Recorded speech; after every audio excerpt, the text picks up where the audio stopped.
శాంతి భద్రతలకు విఘాతం కలిగిస్తే ఎంతటి వారినైనా ఉపేక్షించేది లేదు. పలమనేరు ఇన్ఛార్జి డీఎస్పీ విష్ణు రఘువీర్ వెల్లడి. పుంగనూరు పోలీస్ స్టేషన్లో ఏర్పాటు చేసిన విలేకరుల సమావేశంలో పలమనేరు ఇన్ఛార్జ్ డీఎస్పీ రఘువీర్ మాట్లాడుతూ, పుంగనూరులో దాడులు ప్రతి దాడులకు ఎవరు ప్రయత్నించినా చర్యలు తప్పవని ఆయన హెచ్చరించారు. అందరికీ నమస్కారం. ఈరోజు ఈ మీటింగ్ పెట్టినందుకు ప్రధాన ఉద్దేశం ఏంటంటే,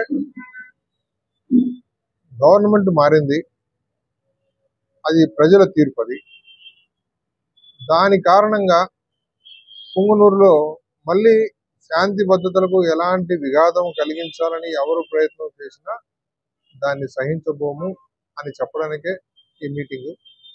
బోత్ పార్టీస్ని పిలిపించి చెప్పడం జరిగింది. దయచేసి ఎవరికైనా ఎలాంటి ఇబ్బందులు ఉన్నా, లేకపోతే మనస్పర్ధలు ఉన్నా, గతంలో మా మీద కేసులు పెట్టారు, మా మీద ఏదో అన్యాయంగా అక్రమంగా కొన్ని మమ్మల్ని నిర్బంధించారు అని రకరకాలుగా వాళ్ళు చెప్తున్నారు. ఉండొచ్చు కాక, అది ఇప్పుడు ఉండదు అలాగా. సో నిజాయితీగా ఉంటారు పోలీసులు. మాకేమి నిష్పక్షపాతంగానే ఉంటాము. మాకేమి ఎవరు నెత్తిని కిరీటం పెట్టేది ఏమి ఉండదు. దీంట్లో మేము ఎంత నిజాయితీగా ఉంటే ఊరంత ప్రశాంతంగా ఉంటుందని నేను నమ్మిన నా ఆలోచన. కాబట్టి దాన్ని వాళ్ళకు క్లియర్గా చెప్దామని పిలిపించాను. ఏ సమస్య వచ్చినా మా దృష్టికి తీసుకురండి ఫస్ట్. అంతేగాని మీరే మేము సెటిల్ చేసుకుంటాము, మేము చేసుకోగలము, మా ఊరిని మేము మా ఇంటి దగ్గరికి ఎవరు రానివ్వకుండా చూసుకుంటాము, వాడు వస్తే ఇది చేస్తాము అది చేస్తాము, ఇట్లా అనవసరంగా ఒకరొకరును రెచ్చగొట్టుకునే విధంగా మాట్లాడి ఊరికి చెడ్డ పేరు తీసుకురావద్దని చెప్పడానికి మీటింగ్ పెట్టాను.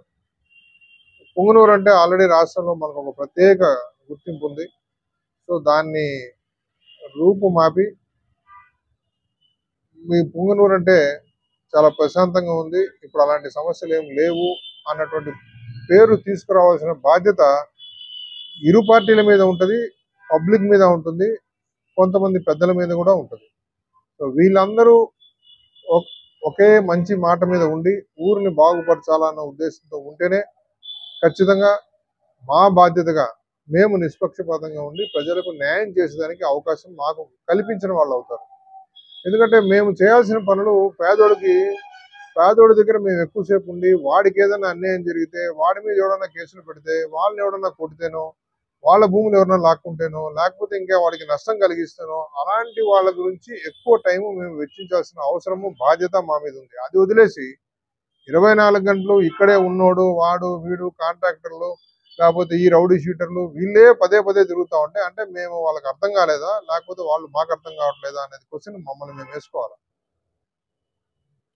రౌడీ షీటర్లకు పెద్ద వాళ్ళకి మేము ఎక్కువసేపు టైం కేటాయించాల్సిన అవసరం మాకు లేదు. ఎందుకంటే వాడు పదే వాళ్ళు పోలీస్ స్టేషన్కి తిరగడమే వాళ్ళ పని. వాళ్ళకు పదే చెప్తా ఉంటే ఇద్దరు ఒకసారి ఆలోచించుకోవాల్సిన అవసరం ఉంటుంది. నువ్వు చెప్పింది అర్థం కాలేదా, లేకపోతే వాడి ధోరణి మారలేదా అని. ధోరణి మారకపోతే ఊరుకోను, గ్యారంటీగా మారాల్సిందే ధోరణి. మారి ఎవడు పద్ధతిలో పాటు ఉంటే పోలీసు కూడా పద్ధతిగా ఉంటారు అని చెప్పడానికి పిలిపించాను ఈ మీటింగ్. వాళ్ళకందరికీ చెప్పాను, వాళ్ళకు చెప్పాల్సిన రీతిలో వాళ్ళకి చెప్పాను, వాళ్ళ బాధలు ఏమో ఉన్నాయని వాళ్ళు చెప్పారు. కానీ అవన్నీ ఇప్పుడు మనం సింహావలోకనం చేసుకుని ఆ గతంలో ఇట్లా జరిగింది కదా, మాకట్లా జరిగింది కదా అని మాట్లాడుకుంటూ పోతే ఎన్ని సంవత్సరాలైనా ఇది తెగదు వ్యవహారం. ఎస్, జరిగిందో ఏమైందో అప్పుడు నేను ఉన్నప్పుడు ఖచ్చితంగా నిజాయితీగా ఉంటా, నిష్పక్షపాతంగా ఉంటా. ఈ పార్టీ ఆ పార్టీని లేకుండా కేసులు ఎవరైనా పెట్టచ్చు. కేసు తప్పుడు కేసా లేకపోతే జెన్యూన్ కేసా అని ఊరికే కంప్లైంట్ ఇవ్వగానే వెనక్కి పంపించే రోజులు కాదు. ఎప్పటికైనా చట్టంలో ఏం చెప్తారంటే ఎవరు ఎలాంటి కంప్లైంట్ ఇచ్చినా రిజిస్టర్ చేయాల్సినటువంటి బాధ్యత మా మీద ఉంది, మేము ఖచ్చితంగా చేయాల్సిందే.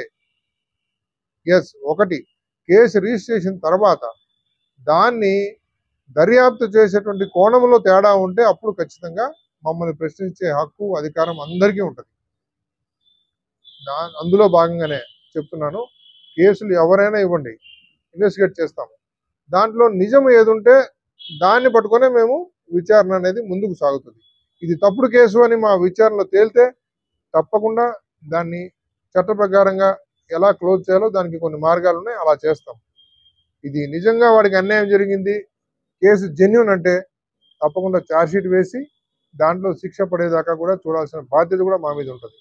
సో అది 2 సంవత్సరాలు కావచ్చు, 3 సంవత్సరాలు కావచ్చు, ఎప్పుడైనా కానీ ట్రయల్ జరిగే రోజుకి ఆ కేసులో శిక్ష పడే విధంగా ఇన్వెస్టిగేట్ చేయాల్సిన బాధ్యత పోలీసు మీద ఉంది.